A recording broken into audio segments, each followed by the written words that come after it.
Gatchalian, made in Malacanang, nabuging sobrang kahinaan, political analyst. Ayan, syempre itong balitang ating matutunghayan ngayon ay nagmula kay Malacanang Watch 2024 at ito po ang inyong lingkod na si BT na magbibigay ng reaksyon at komento dito sa video na ating matutunghayan ngayon.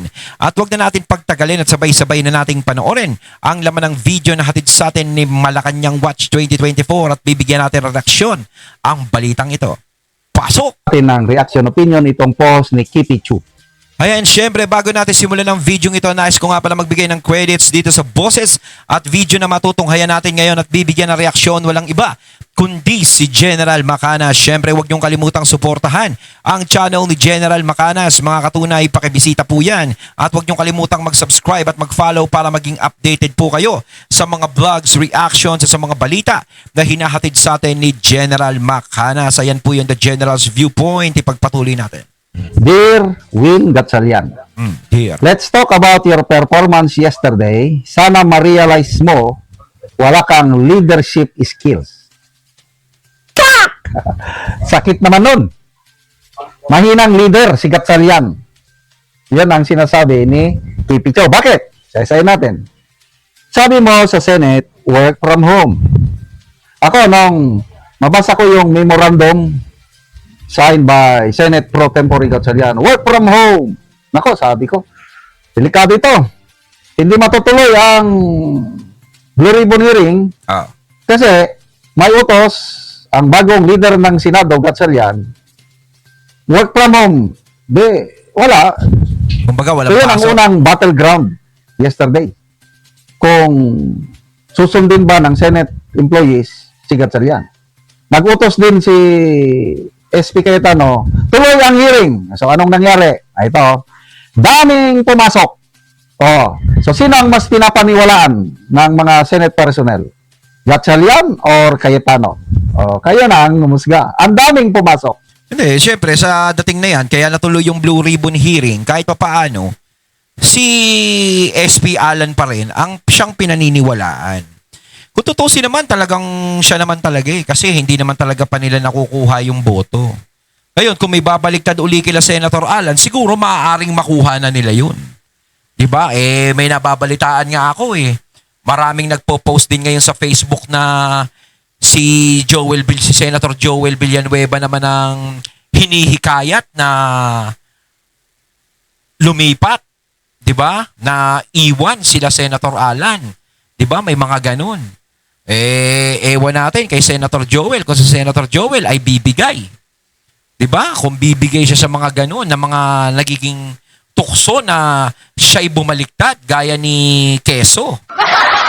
Kung handa ba siyang tawagin ng tao na Judas din. Si Quezon, Judas. Pag meron na naman lumipat na iba, si Iscariote. Apelyido ni Judas yun, di ba? Pag pinaghiwalay na lang, di ba? Habang nagpre-press con ka, may mga staff na nag-ayos ng upuan para matuloy ang Blue Ribbon. So may pumasok 1-0. So, ano pa rin, kahit pa paano, may pumasok pa rin na talagang kinikilala pa rin nila kung sino yung SP. Di ba?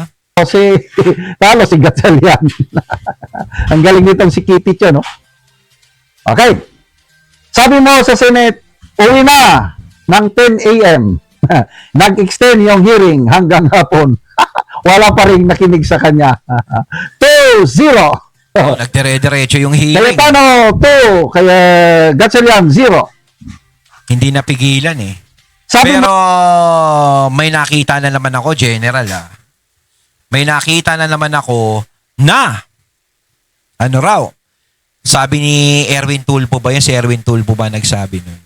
Na oras na magkaroon ng hearing uli, no? Talagang magre-reklamo na si Tulfo, di ba? Baka magsusumbong si Erwin kay Tulfo. Talagang ayaw talaga nilang payagan na matuloy. Lalong-lalo na, alam natin si Erwin nabanggit. Isa din sa mga nabanggit dyan. Diba? mo pwede pumasok yung senators pero ang resource persons hindi. Ano ba yan? Nakapasok naman bilang yung mga Brave 18 Marines pero pati yung lawyer ni Salde. 3-0 na. Oh, mga Grabe, kapasok oh. Pati DILG secretary, nagpatulong daw si Gatchalian. Kaya lang walang nagawa. Nagtawag na. Itinulak daw ni Senator Robin Padilla si Senator Robin Padilla si John Vic, kaya walang nagawa. 3-0. Ano pa? As the day progress, you look weaker and weaker. Anything you said you would do never happen. Walang nangyari. 3-0. Even John Vic Rimulya, whom you said you personally asked for help, couldn't deliver. Actually, I don't think he even tried. Strolling in casually alone. Also, wrong man. LGU ba kayo dyan? See? Wisdom, not something you have gained already. Kulang. Mali ang tinawagan. So, maganda kung totoo itong sinasabi ni John Vic na hindi siya talagang puwersahang pigilan ang Brave 18. Kaya nagpatulak siya. Ganon ba yun? Ano? And this, Kumbaga, ayan yung hindi nila kayang pigilan ang katotohanan. Diba? Pero syempre, may mga nagsasabi pa rin na peke daw, yung mga sinasabi ng Brave 18. Syempre, hindi naman mawawala yan eh. Pero talaga, sa totoo lang, naalarma, no? Ang daming naalarma sa binanggit ng ng 18 Marines. Marami talagang naalarma diyan. Marami talagang dinipensa yung mga sarili nila. 'Di ba? Maraming tumanggi sa mga ibinibintang o sinasabi ng 18 Marines sa kanila. was your first day as pro tempore. As they say, you don't get a chance to make a first impression twice. So, first impression last, di ba? So, first day niya as pro tempore, palpak. Ano pa yan? I mean, Robin Padilla, who isn't a rich kid, supported by oligarchs like you, exhibited far more strength and decisiveness in dealing with things. If I was the legitimate majority group, I would pound on this weakness. Sa totoo lang, kung si Senator Win ang magiging Senate President, pabor sa kanila yan. Alam naman nilang mahina yan eh, di ba? Kumbaga, ako hindi ko nakikitaan ng pagiging bibo o magaling si Senator Win. Hindi ko naman siya inaakusahan na ginajudge ko kaagad siya. Pero sa totoo lang, kita naman natin eh. Kita naman natin sa aura ni Senator Win na parang walang katril-trill, walang kaano-ano. Diba? Ano naman sa Senado, tahimik lang yan. Diba? Kaya parang naging pabor. No? Naging pabor dun sa mga na siya yung maging Senate President. Yan naman talaga yung gusto nila eh. Diba? Yung mahina ka para madali kang mabulungan ng mga masasamang alitaptap, madali kang mabulungan ng masasamang espiritu, di ba? Ganun lang yan. Kasi kapag alam nila na medyo ang Senate President pumapalag, gaya ni SP Alan Cayetano, talagang yung tipong hindi ka namin kayang hawakan sa leeg, talagang yari sila dyan. So, syempre, kailangan, kung meron tayong ilalagay dyan, yung pwede nating hawakan sa leeg, yung pwede nating sakalin ng matindi. But I don't think they are as ruthless as they should be, sadly. Pero sana ma-realize mo how majorly disappointing your performance was for your fellow minority yesterday. Kung ako, si Alan Peter Cayetano, I would not relinquish my seat so easily for someone who doesn't have a commanding presence and power, plus wisdom, plus legal know-how. Hindi naman siya abogado. Ano bang experience siya? Nag-mayor ba siya ng Valenzuela, yung teritoryo nila? Nag-mayor ba siya dyan? No, yun lang ang kanyang Mayor ata, mayor. In ancient Rome, people like you would not survive in the real and ruthless world of politics, where you are not cosseted by oligarchs. Real politicians would smell weakness and pounce. You're lucky to be a lawmaker in 2026, where men of your character are still able to flourish. But exactly, come to think of it, maybe you are exactly the kind of politician they need for what they want to happen. Right man on the right job daw si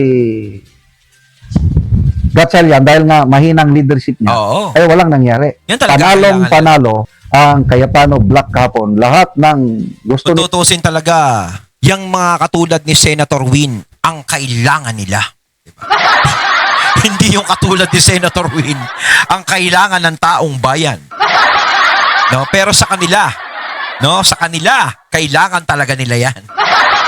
Kailangan nila ng mga mahihinang nilalang. Yan naman talaga yung tipong walang alam, no, hindi naman abogado. Iba kasi kung nga Senate President, abogado eh. Diba? Hindi mo basta-basta mauuto ng ganun-ganun lang. Kaya ayaw nila kila SP Alan eh. Ang hirap kasi utuin nila Cayetano. Lalo si Marcoleta, hirap utuin yan. nilang natupad. Gatchalian, better luck next time. Tingnan nyo ang nag-comment, nag-react. 15,000. Nag-react, 12,000 ang nag-like, 2,600 ang nag-love, 182 lang ang tumatawa. Ibig sabihin, 99% sa netizens pumapabor sa grupo ni SP Cayetano. Wala pang 1% ang naniniwala dito sa grupo ni Gatchalian. Pero sa akin lang, nararamdaman ko parang, wag naman sana, nararamdaman ko parang tagilid sila Senator Alan. Kayo mga katunay, ganun din ba yung nararamdaman nyo? Parang nararamdaman ko meron pang babaligtad sa kanila eh. Pero sana nga wala, di ba? Sana wala. Pero syempre, kapag nagkakaipitan na eh. Kaya kasi nasabi natin dito natin malalaman kung sino talaga yung taong may prinsipyo at matatag. Di ba? Lalong-lalo na sa gantong sitwasyon. Katulad nga ni Cheese, bumigay na. Ngayon, hindi natin alam kung sino yung susunod. Diba? Kasi sigurado yan, lahat ng pagkukumbinse para sila'y bumaliktad, gagawin talaga. Diba? Bibigyan niya ng mga gagandang pangako, bibigyan ng ganito yan, kakausapin yan, ganito, ganito. Lalo na kung ikaw may kaso ka. Diba? Sino ba naman ang hindi papayag sa ganun? Pero kung ikaw, handa kang magsakripisyo, katulad ni Senator Jinggoy, talagang yung matatagang prinsipyo mo, talagang, yun talaga, very good talaga yung ganun. Dapat ka talagang palakpakan sa ganun. Kasi talagang taong bayan ang iniisip mo. Diba? Kasi sa totoo lang, hindi na nila kailangan mangumbinse ng mga senador para lumipat, bumaliktad, kung wala tayong tinatago. Diba? Kung walang tinatago, bakit kailangan pang gawin yun? Kasi sa totoo lang, kung si Senator Alan ang senador, respeto na lang eh. Diba? Kung walang tinatago, walang inaano, respeto na lang. Kasi, bakit ako magtatago? Bakit ko pipigilan ang pagiging Senate President ni Senator Alan? Kung wala naman akong kasalanan. Diba? So go lang. Kasi hanggat pinipigilan si Senator Alan, gustong tanggalin si Senator Alan, gustong bawasan ang majority ni Senator Alan, ibig sabihin, meron kayong iniiwasan. Kasi gusto nyong matibag yung grupo ni Senator Alan. Meron kayong kinatatakutan o may kinatatakutan kayong mabunyag. Pero kung wala kayong kinatatakutang mabunyag, uulitin ko, walang ganyang mangyayari. At siguradong hindi magulo sa Senado. Di ba? Tawa naman sila. Okay, so tingnan natin ang reaksyon Attorney Trix Angeles. Excuse me, first day as alleged Speaker pro tempore, the presumption does not rest in his favor.